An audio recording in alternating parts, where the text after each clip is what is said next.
Hey guys, so today I really wanted to talk about men's mental health. You know, men these days, we are evolving into a place where we can acknowledge our own mental health. But that being said, for a great many of us, mental health is still a thing that we just bury deep down. We don't talk about it. We don't engage with it. We don't go to therapy. We don't do anything about it. And I think it's a huge mistake. And I think it comes from a place in masculinity where you're supposed to bear the pain and soldier on. You're supposed to be strong for those around you. And in doing so, you are weak for yourself because you put yourself in this precarious position where you're bottling things up until they explode. You are bottling things up until they lead to an eventual event of self-harm or suicide. And it's pointless. It doesn't make sense. Talk about your problems. Talk about what's going on in your life. Talk about it with someone. Even if you're not ready for therapy yet, which I highly, highly encourage. I have done it. It has worked.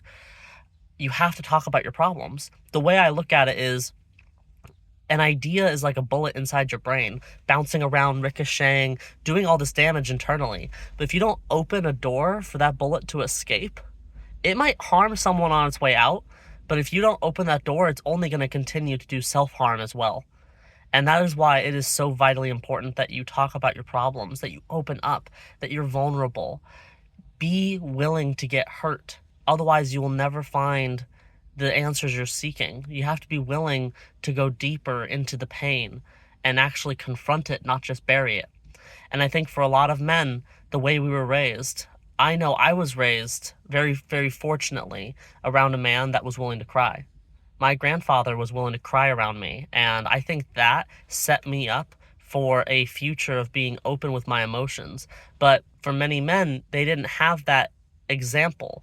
They had fathers and grandfathers and uncles and cousins and brothers who told them to stop being a pussy, to told them to man up, who told them to soldier on, who told them to get over it and to be a man.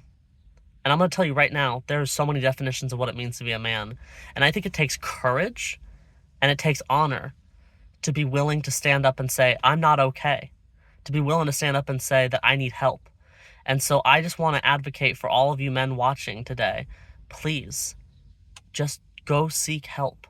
Go get the help you need. Talk to a friend. Talk to a family member. Open up to someone. If you're not ready for therapy, open up to someone. But I would encourage you to take the leap and go into therapy and talk through your issues. It's not, it's nothing against your masculinity. It's nothing against who you are as a man to ask for help. We all need help sometimes. We're all the weak and the weary sometimes. And sometimes we just need a hand outstretched so we can grab it and pull ourselves back up. Because I'm not saying that you can't fix your own problems, but I am saying that sometimes a hand outstretched can help expedite that repair so much more. So for men watching today and for anyone watching, I hope that you can encourage the other men in your life. I hope you can encourage yourself, and I hope you can take the leap and take your mental health seriously because it comes for us all. I recently had a really bad bout with mental health, and if it wasn't for therapy, if it wasn't for a psychiatrist, if it wasn't for my partner, my friends, I don't know if I would have gotten through it. And I even had suicidal ideation for the first time in over a decade. I'm past that. I'm past that now. But it was still there, and that means it's there in me. It's there in a lot of us, and I don't want to see one more young man kill himself because he was afraid of asking for help. Please, ask for help. Anyways, I just want to leave it at that. You're not alone. I love you, and I'll catch you in the next one.